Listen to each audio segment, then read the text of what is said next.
Opa, boa noite. Estejamos na paz e no amor de Cristo Jesus, nosso Senhor. Que então nessa noite o Santo Espírito de Deus fale conosco. Como já dissemos, certamente aquilo que precisamos ouvir e não aquilo que queremos, aquilo que vai nos fazer bem e vai nos trazer, então, nos trazer a presença da sua palavra, do seu Espírito e, com isso, iluminar nossa alma, nossa mente, todo o nosso ser e assim estarmos em unidade com o Senhor nosso Deus e também entre todos aqueles que estão nos acompanhando e têm nos acompanhado nesta noite, como de costume, nas terça-feira, na sexta e no domingo, e outros também que certamente durante a semana ou em outros tempos, em outros momentos, também estarão ouvindo, estarão recebendo esta palavra e acredito que então, dessa forma, o Senhor Deus possa venha alcançar muitas pessoas e começar um trabalho de volta aos fundamentos do Evangelho, os fundamentos. É isso que nós queremos, precisamos e, infelizmente, com o passar do tempo, foi ocorrendo um grande afastamento da essência do Evangelho e se foi, então, sendo tomado as igrejas e as pessoas tomada pelo espírito religioso, e, consequentemente, não há mais aquela identidade, a identificação de discípulo, mas há uma identificação de pessoas religiosas, participantes de igrejas, chamados crentes, chamados católicos, enfim, cada um carrega, por conta disso, um rótulo e defende a sua denominação, o seu ministério, a sua igreja. Infelizmente. Mas nós, então, estamos aqui, com certeza, pela direção do Senhor, não há outro motivo, para então, como disse, voltarmos ao início, sabendo que existe sim uma grande dificuldade, uma tremenda dificuldade em nos mantermos fiéis ao Evangelho. Não é uma tarefa fácil nós encontrar o Evangelho e nos manter nele. Estava observando por esses dias que então estamos lidando com plantações e quando o povo saiu da terra da escravidão do Egito, o Senhor Deus indicou uma nova terra para eles habitar. Desde lá está escrito em Gênesis capítulo 3, né? Ele disse que ia libertar esse povo, falou para Moisés, ia conduzir esse povo para uma terra que manava leite e mel, mas era uma terra que estava ocupada e até mesmo por gigantes, está escrito lá, que era a terra dos Eteus, dos Eveus, dos Jebuseus, enfim, significa que aquela terra estava ocupada. Não era uma terra ociosa, não era uma terra que estava lá esperando por quem chegasse primeiro, não. Já havia moradores, já havia muitos habitantes naquela terra. Inclusive, a cidade de Jericó, ela tinha uma população e havia muros muito fortes e um povo muito resistente. Inclusive, diz lá que houve, precisou da ação direta do Senhor. Foi cercada aquela cidade e foi feito toque de trombeta, uma série de coisas, para aquelas muralhas caírem e aí então eles ocuparem essa terra. Então veja que eles saíram da escravidão para encontrar outra terra, porém mas tiveram que lutar muito, muito. Inclusive Caleb foi um dos espias que foram ver a terra antes, disfarçadamente, ele mais um grupo. Acredito que Josué também, não estou bem lembrado se Josué foi também.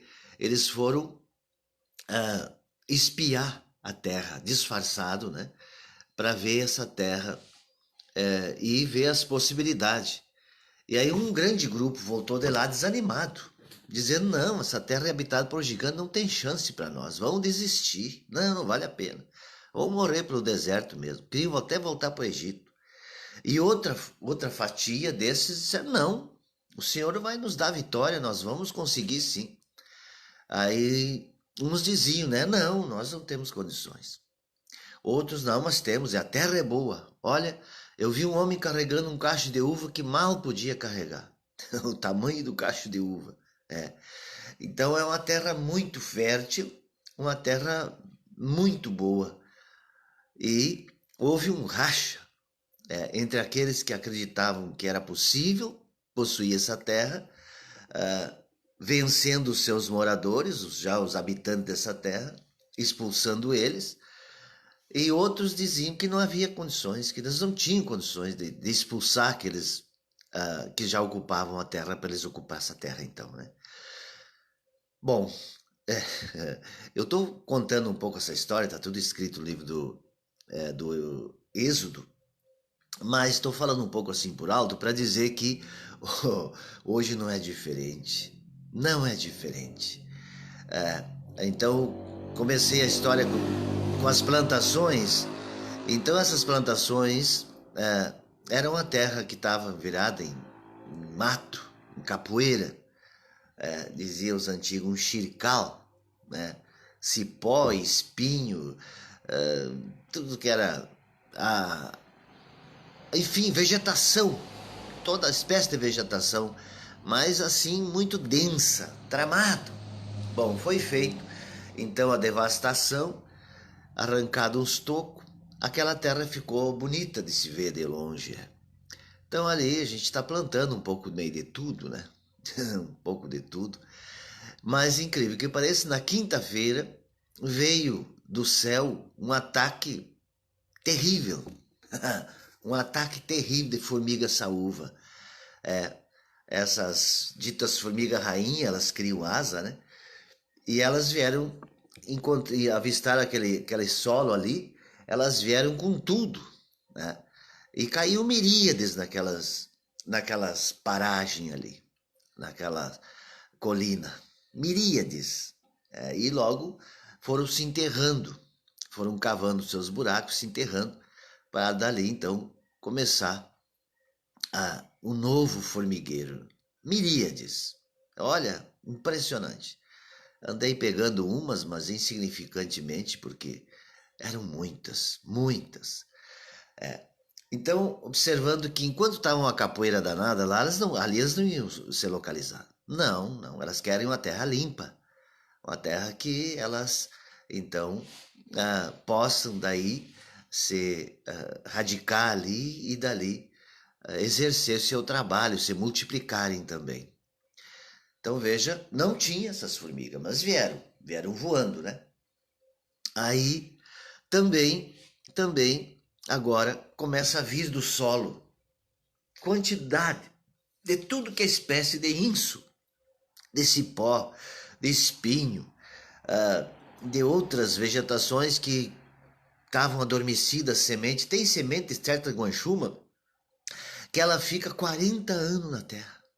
Ela fica guardada por 40 anos. No momento que vai cultivar, ela nasce. 40 anos. Pensa bem. Esse zinso. É impressionante. Então, para a gente conseguir cultivar essa terra, tirar dali o milho, feijão, ou que seja árvore frutífera, é preciso cuidar das formigas e sempre manter essa vegetação sob controle. Capinando, limpando, roçando, cortando, tirando, porque elas estão sempre brotando, sempre brotando, diferentemente da Amazonas.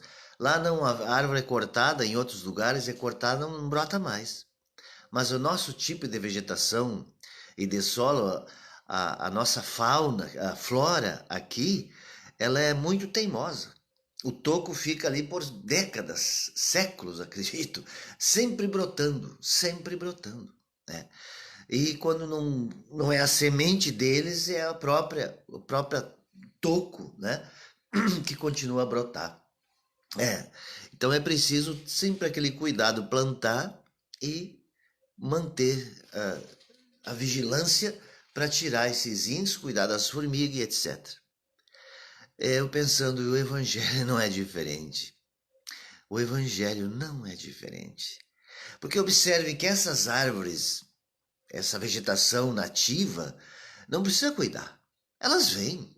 Elas se defendem, vêm, não tem problema. Goichuma, cinzinço, também não precisa cuidar.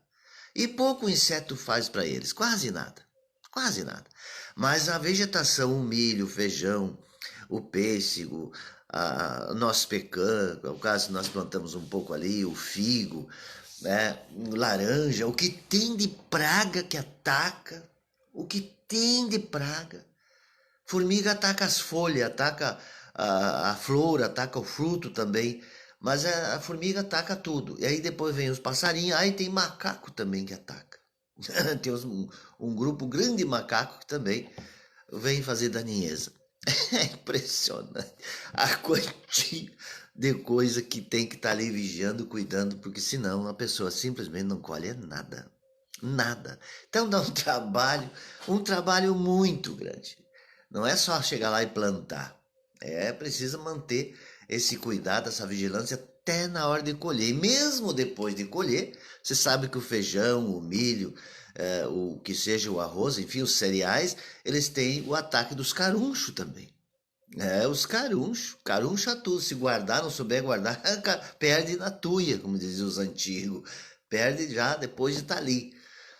Então, por isso, é muito difícil a gente colher, vamos dizer assim, 100%. Não é impossível. Indo bem, tudo dando certo, há uma perda, segundo os estudos, há uma perda de 20% da safra. 20%, isso indo bem, porque senão pode ir mais. Pode ir a 30, 40, 50%. O ano tem que correr muito bem, sem estiada, tem que chover regularmente, tem que chover regularmente. Também o calor, também o frio, tem tudo isso que interfere na agricultura, no plantio. É muito cuidado, muito cuidado. Então veja que assim também é a palavra de Deus. Muitos adversários, muitos insetos, já está ocupado, a cabeça, o coração das pessoas está ocupado já com muitas ervas daninhas, que nem precisa ninguém plantar, naturalmente nasce no coração das pessoas, cada um tem um entendimento, cada um tem sua vontade, cada um tem sua crença, que foi juntando pelo caminho, pela vida fora, e aí você pensa que eu vou chegar lá e falar o evangelho à pessoa? Não. Ela já tem 50 coisas na cabeça. 50 mil. Então ela está com o coração impregnado de tantas coisas e, além do mais, ainda tem assim as vantagens, tem as propostas, as facilidades, tem uma série de coisas que vão ocupando lugar, o coração, a mente das pessoas, de maneiras que elas não possam, não tem espaço para o Evangelho de Cristo Jesus. É impressionante, é muito grande a quantia de inimigo, de adversário que tem para impedir que o Evangelho, que esta semente se instale no coração da pessoa. Por isso que Jesus disse, só uma parte que vai encontrar a boa terra e que vai germinar, crescer e frutificar. Porque a grande maioria mesmo, a grande maioria, infelizmente, não vai conseguir chegar a produzir fruto. Não vai. Porque vai encontrar muitos adversários, muita dificuldade, com toda certeza. Isso exige muita luta, muito esforço, que ele disse: os que se esforçam irão se apoderar do reino. Os que se esforçam. E esse esforço, ele é contínuo e é constante. E não tem descanso, não tem descanso. Por isso que nós precisamos sim ter essa coragem, essa valentia, essa determinação de nos lançar de todo o coração no Evangelho, na vida espiritual. Eu lembro, já contei aqui, vou falar de novo, que Santa Maria fica meio numa colina, né? E eu tive um sonho na época que eu estava começando no conhecimento do Evangelho, e que havia como que um grande trigal, mas chegou na hora de aparecer as espigas do trigo, não tinha nenhuma, porque os passarinhos, as aves do céu vieram e cortaram tudo, não produziu nada, aquela imensa lavoura, não tinha um cacho de trigo, uma espiga de trigo, então, né? Então, sem dúvida nenhuma, por isso veja que Cristo, ele pregou, veja bem, o próprio Filho de Deus, que eu tenho falhas, tenho erros e defeitos e tudo mais, mas ele não, ele era perfeito, e vai ver quantas pessoas andaram com ele e por quanto tempo. A Jama está até hoje, tá? Não. Esse é um engano. Esse é uma erva daninha. Esse é um tipo de erva daninha que se instalou nas plantações do Senhor, dizendo: não, tá aí o Evangelho de Cristo até hoje. Não tá. Tá essa coisa aí. Veja que, então hoje eu estava limpando uns pés de milho lá também, e tem os capim que nós, na época, cada região chama de um jeito, nós chamávamos de pé de galinha. Eu vi que aqui entende de outro jeito. O que nós conhecíamos pé de galinha não é o mesmo daqui, dessa região. Mas ali, então ele nasce, se parece um pé de milho. Assim, olhando quando ele está novinho. Olha que ele parece um pé de milho, e não é. Ele é parecido, mas não é. Tem nada a ver, é um capim à toa. Brabo, inclusive. Ele cria uma soca embaixo. Olha, para ele secar, para fazer ele, o sol matar ele, precisa volta e meia mover e remover. Porque ele dá uma toceira assim e fica ali, resiste até, né? E então ele parece um milho. Parece. Fica parecido com pé de milho, assim quando é novo. E assim outras tantas que estão entrelaçadas. Outras tantas foi plantado ali. E a gente muitas vezes foi plantado aquele feijão, aquele milho, bem numa toceira, bem num lugar, numa espinheira, e daí vai arrancar. Arranca o pé da planta junto. É bem o que Cristo disse, né? O joio tem que arrancar depois de seco, mas se não arrancar agora, a gente não colhe nada, porque o inso abafa a planta. Entre eles não se abafa, não tem problema. Mas o evangelho é abafado. Entre eles também não se abafam. Tá aí os evangélicos, beleza. Eles não se abafam. Cresce tudo bonitinho. Mas o trigo, o milho, o feijão, todos esses cereais, eles sim, eles precisam sim de um espaço único. Não tem como fazer com que eles, então, cresçam junto com outras coisas. Não dá. Simplesmente não produz nada. E assim, por isso que Jesus disse: deixem tudo. Porque se não me tiver como prioridade única, não vai frutificar. Foi o que ele disse. Se crescer junto com outras coisas, veja, o feijão, por exemplo, se não limpar ele dá, mas dá 4, 5 vagezinhas. E se tiver bem no limpo, como deve ser, ele dá muito mais. O milho é a mesma coisa. Se não dá uns rastolinhos assim. Dizia os italianos, uma panocheta. Só panocha. É. Então, é preciso que seja cuidado e cuidado praticamente o tempo todo.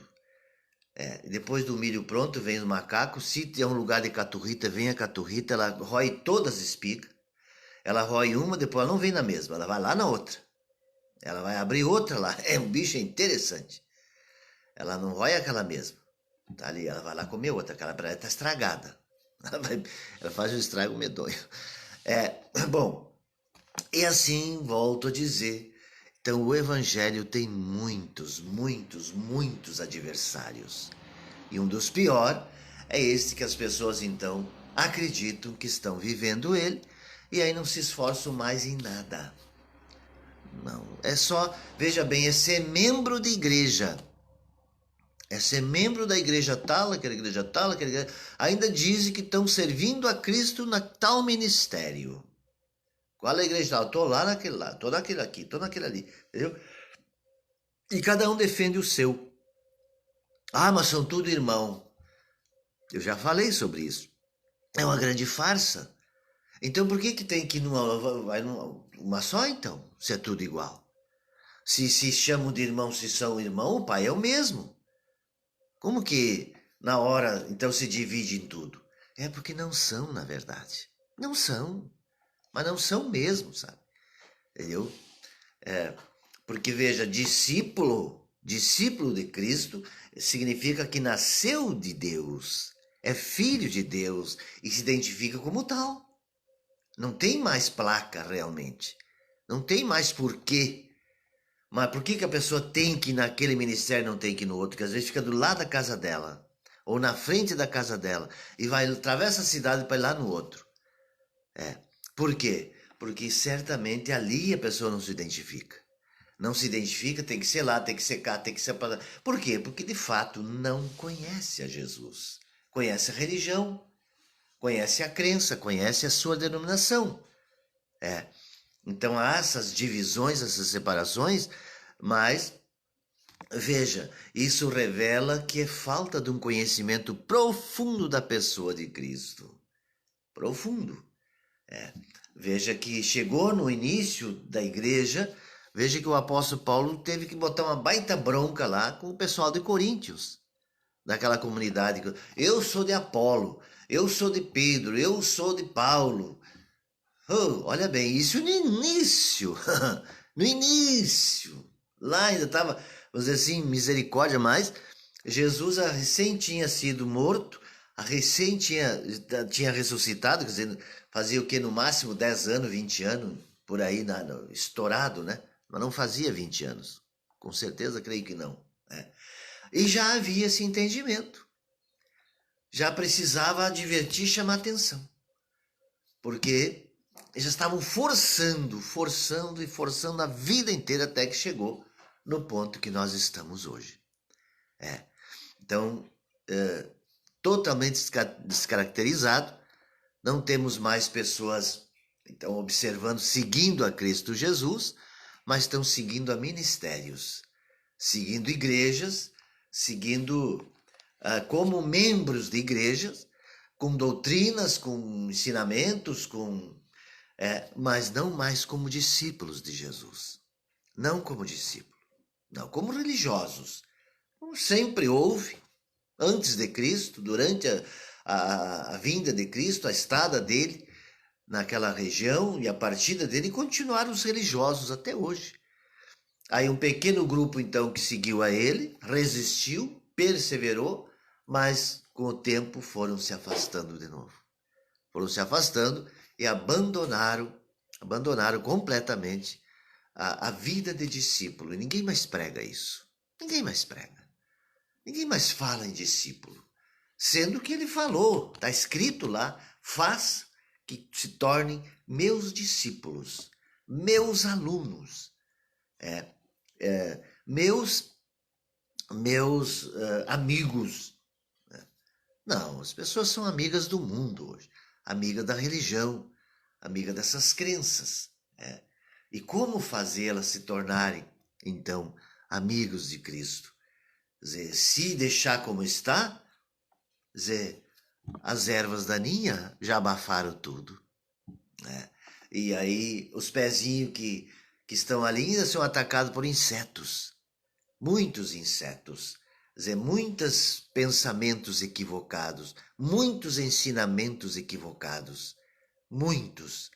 Tudo para baratear o evangelho, facilitar as pessoas a participarem ou para ter muitos membros e com isso também ter a lã, ter a e ter a carne, ter a gordura das ovelhas, isso que eles querem.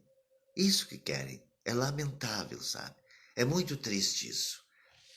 Então veja que nós precisamos nos identificar como ovelhas e nos identificar como também como discípulos de Cristo. Ovelhas, e só ovelhas podem ser transformadas em discípulo, com certeza. Porque de lobo, que é seguidor, e cabrito, não tem lã. Talvez tenha um pouco de gordura, mas lã não tem. E, então, e outra, cabrito também não serve porque ele diz que os cabritos serão separados das ovelhas, que são então aquelas pessoas que vão atrás de Jesus não para servirem a Jesus, mas para se servirem dele. Se servirem dele. Dali você não tira lã, nem gordura, nem carne. São mais para lobo mesmo. Tem como tirar lã de lobo, tirar gordura do lobo, tirar a carne do lobo. Nem sei se é boa para comer, possivelmente nem boa seja, né? Nunca vi dizer que se cria lobo para... talvez lá no Vietnã, e na Coreia, lá eles comem carne de cachorro, que nem nós comemos carne de frango aqui, eles comem carne de cachorro lá, né? Eles acham coisa mais boa e é um prato preferido. Aí tem um pessoal aqui, Sociedade Protetora dos Animais, que está contra, querem boicotar lá a Coreia para eles não comer mais cachorro. Já pensou se eles achar também, a Índia também achar que tem que boicotar o Brasil para não comer mais carne de boi, nem de vaca, ou de galinha? Alguém acha que galinha também é sagrado, também não pode comer? Aí os veganos e os vegetarianos vão achar o máximo, né? Vão achar o máximo, Então aí não tem limite. Eu parto do princípio seguinte, ó. O próprio Deus disse lá já para Noé, quando Deus criou o mundo, ele disse, colocou as ervas como alimento e também colocou os animais como alimento. Foi. Aí, depois o próprio Cristo, na Páscoa também era para matar um cordeiro, e o próprio Cristo, veja, ofereceu a sua carne. Mas simbolicamente não importa. Ofereceu a carne e o sangue. E disse para nós fazermos o mesmo. O que significa dar a carne e o sangue? Dar a vida. A vida, E o que é a carne e o que é o sangue? Tem pessoas, inclusive evangélicos, que não são capazes nem de ser doador de órgãos. Porque eu vi uns evangélicos. Eu vi os evangélicos falar certa vez que eles não eram contra doar órgãos, porque daí como é que ia ficar na ressurreição? Ia ficar sem o coração, ia ficar sem um pulmão, ia ficar sem um braço. Misericórdia. É muita estreiteza nesses corações. Misericórdia, gente. Que coisa. Parece umas crianças, uma criança ingênua e... Olha, porque tem crianças que são espertas. E Jesus disse que para não se tornar criança... Mas é uma coisa irracional, gente. Irracional. É incrível, não dá para acreditar o tamanho da bestialidade. Meu Senhor. Que veja que o que é a carne, gente? Quando ele disse dar a carne e dar o sangue, significa o quê? Dar a tua vida, que é muito mais que a carne e o sangue. Isso aqui é podre, apodrece, não vai ficar nada. Como está escrito, é feita de pó e vai voltar para o pó. Nós vamos receber um corpo glorificado, não tem nada a ver com esses órgãos. Nada a ver com esses órgãos. O corpo glorificado é um corpo espiritual. Mas essas pessoas são muito estreitas. Esses testemunhos de Jeová aí, só de Jeová mesmo, não de Javé. Misericórdia também, porque o sangue, porque não pode, porque não sei o quê, porque... porque dá para viver sem doar sangue, tem uma forma de criar o sangue lá, não sei que jeito, e dá para não sei o quê, como muita gente que também que é vegano, então que pode usar assim a proteína, tá nisso, tá naquilo, naquele outro, e nada de animal eles aceitam. É uma religião, é uma religião isso, é uma crença assim que... E eu ouço isso desde criança. Desde criança eu ouço isso. Eu lembro que um homem contou uma vez que receberam a visita de uma pessoa lá e descobriram que ele não comia carne nenhuma. Assim. Aí então mandaram comprar na época, era uma tal de pescada. Hoje é sardinha. Mandaram vir que talvez então isso ele comesse, porque era sangue frio, né? Por isso os católicos nesse dia só comem sangue frio, nada que seja sangue quente. Então o peixe tem o sangue frio na Semana Santa, porque se é sangue quente, daí é igual o sangue de Jesus, então naquele dia ninguém é para comer nada de sangue quente. E o peixe tem o sangue frio, então... olha bem a conversa. Aí trouxeram lá, disse que pra ele disse, não, nem aquilo ele comeu. Eu não sei se ovos ele comia, porque também aí vinha de animal. Eu não sei se sabe que já era naquela época, já tinha os veganos, não sei. Eu sei que isso faz mais de 50 anos atrás. É, ou mais de 50 anos. Então, essas pessoas, é possível que sempre existiram e sempre vão existir. Sempre. Sempre existirão essas pessoas assim, sabe? Que entendem dessa forma, né? E são, com certeza, a minoria, mas fazem muito barulho e conseguem arrastar muita gente. Porém, veja, por isso Jesus disse, ele disse, conhecereis a verdade, e a verdade te libertará de todas essas amarras, essas cadeias, de todos esses pensamentos equivocados, estreitos, bitolados, de todas essas coisas que, na verdade, ele disse que não interferem, tem nada a ver. Ele disse aquilo que entra pela boca, o que ele falou? Isso não contamina o coração. O que contamina o coração é aquelas coisas que saem de dentro, que é a maldade, que é a malícia, que é a falta de fé, a falta de amor e uma série de outros egoísmos aí, enfim. Isso que contamina, mas o comer propriamente, não. E aí o apóstolo Paulo diz, olha, vocês podem comer de tudo. Pois é sacrificado aos ídolos, mas se o ídolo nada é, ofereça, consagre a Deus e pronto. E pronto, consagre a Deus aquele alimento e não tem mais problema. Por isso ele chegou a dizer assim, quando entrar numa casa, não pergunte que tipo de comida tem. Se aquela carne foi sufocada, se foi degolada, e se o sangue está com sangue ou sem sangue. Coma o que vos colocarem na mesa, ele disse. O que colocar na mesa.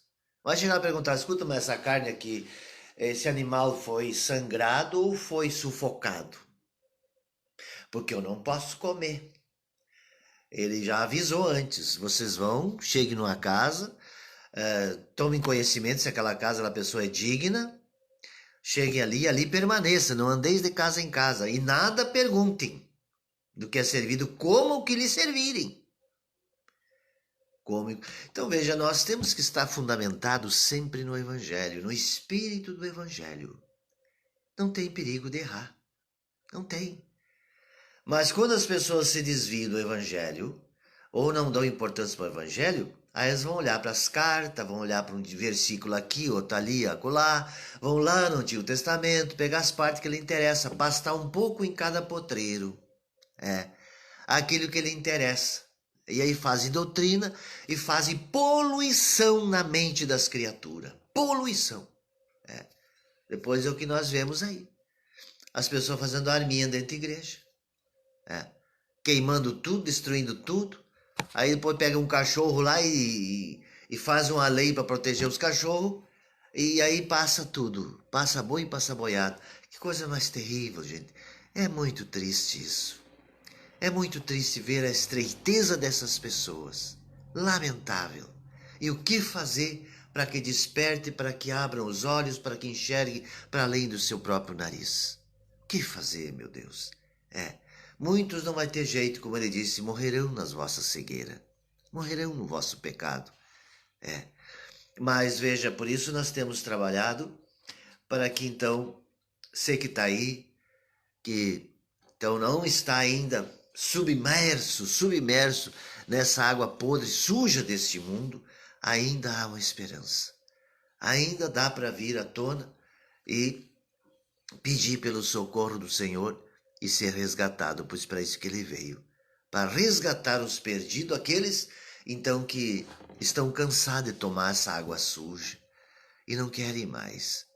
Que então, ouvindo falar que existe uma água límpida, uma água cristalina, uma água puríssima, que jorra da fonte da eternidade, então que as pessoas despertem para essa sede e venha querer esta água límpida, esta água preciosa, esta água, então, que tem até um hino que diz que jorra lá da cruz, mas que na verdade, veja, ele diz que é para jorrar de cada um de nós, cada um de nós.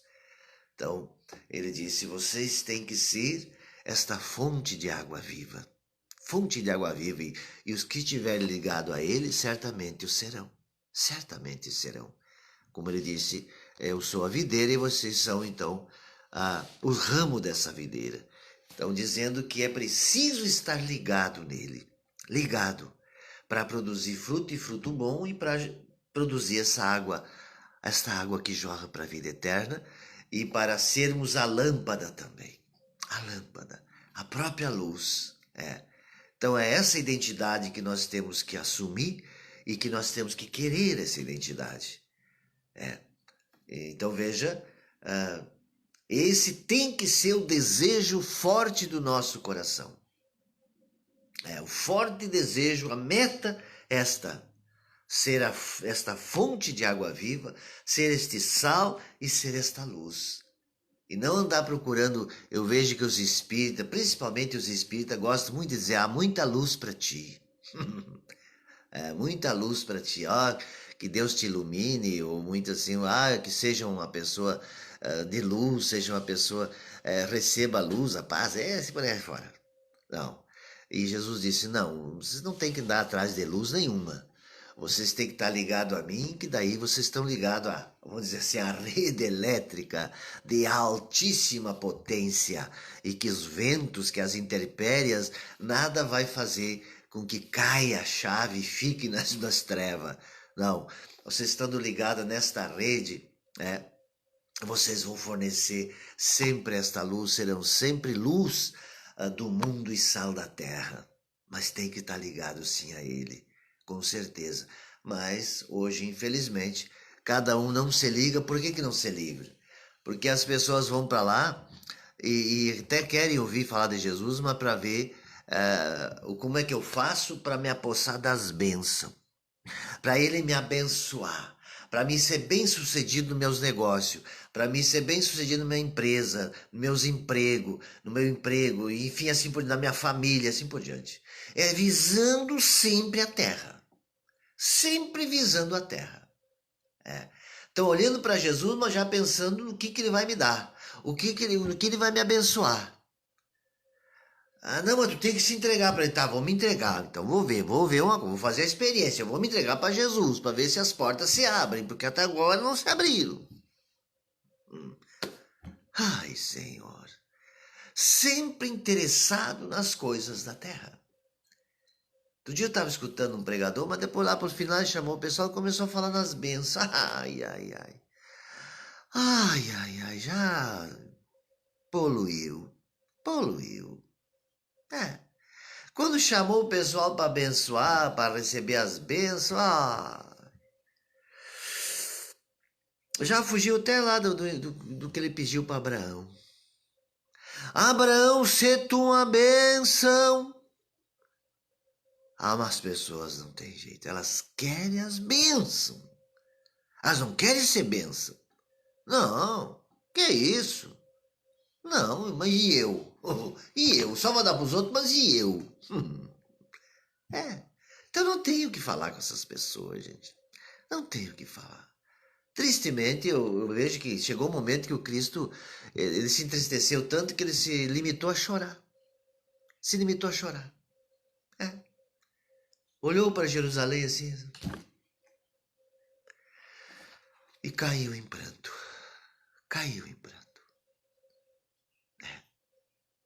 E passaram os seus séculos, mas as pessoas, como disse, elas querem mesmo é a terra. Elas querem a terra. Elas amam a terra. Como os índios, a mãe terra. A mãe terra. É. E as pessoas também. É a minha mãe. Querem a mãe. Então bota o nome de Maria lá para ser minha mãe. Mãe da terra. A minha mãe que me gerou. Terra. Terra. Como é difícil levar a pessoa ao entendimento do Espírito. Isso que ele disse. O meu alimento que eu vou dar para vocês é o alimento do Espírito. Minhas palavras são espírito e vida, ele disse. A água que eu te der vai matar tua sede. Mas as pessoas não, elas querem esta água suja, podre dessa terra. Elas querem aquele alimento que vai me trazer mais alimento, alimento material, para a carne. Saúde, paz, paz, saúde, prosperidade, felicidade na família. Ai, como tirar essas pessoas ali incrustadas, agarradas nessa terra? A semelhança das formigas. Caíram na terra e já fizeram um buraco de 35, 40 centímetros de profundidade. Eu cavei lá, arranquei umas coisas, e elas ficam lá no fundo, fazem um espaço lá, e ali elas vão reproduzir, vão criar sua prole ali, lá no fundo da terra.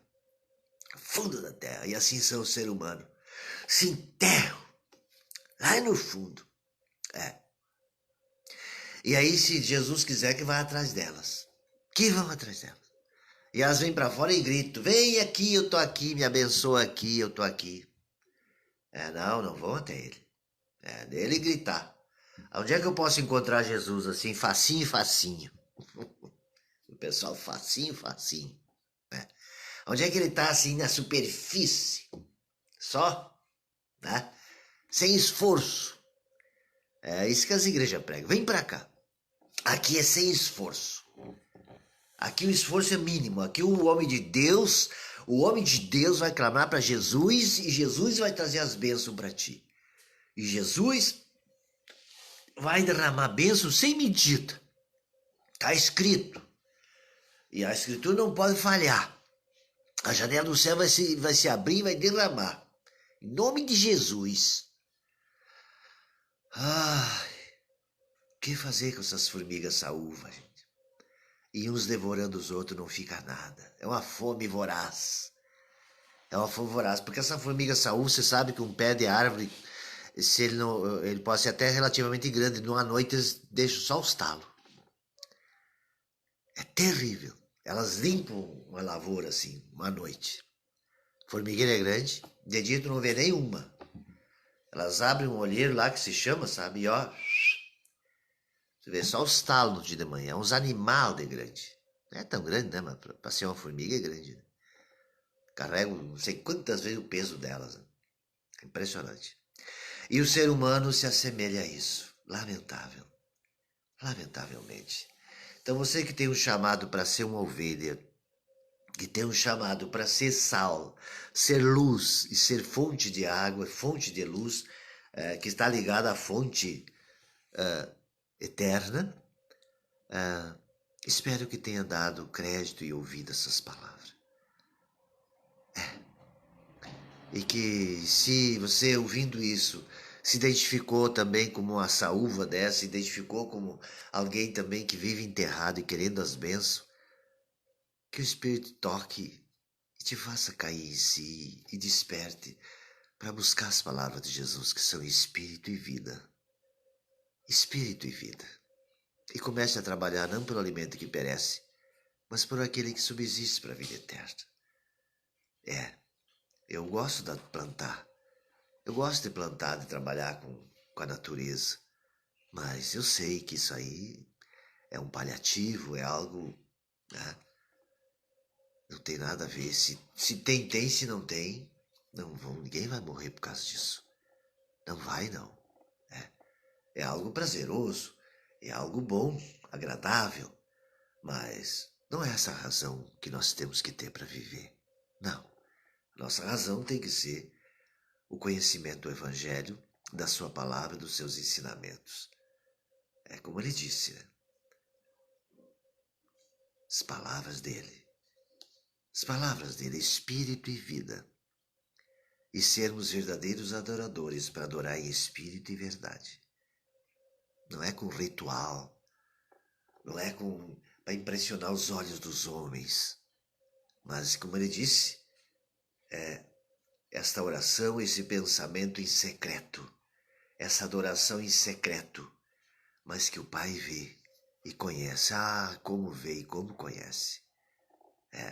Mas quando quer se mostrar para os homens, para agradar homens, para impressionar homens e ser impressionado por esses, aí não tem jeito. Aí, infelizmente, a pessoa se transforma num religioso e ela passa a ser um obstáculo, um inso na lavoura do Senhor.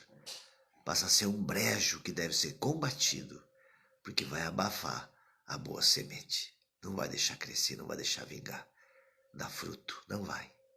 Isso que é triste, isso que é muito triste, porque a pessoa não só não dá nada, como impede outros de produzir. Impede outros, como ele disse, ai de vocês. Não produzem e impedem quem quer produzir de produzir. Erva daninha miserável. Misericórdia, se for arrancar, vai arrancar e facilita uma boa junto. Veja como tem adversário, muitos adversários.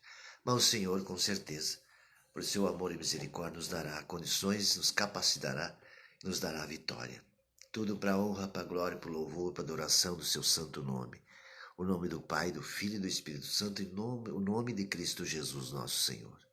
A Ele o domínio, o poder, a honra, a majestade para sempre. Amém, glória a Deus. Um abraço. Fiquemos assim na paz do amor de Cristo e até sexta-feira, nos permitindo o Senhor. Até lá.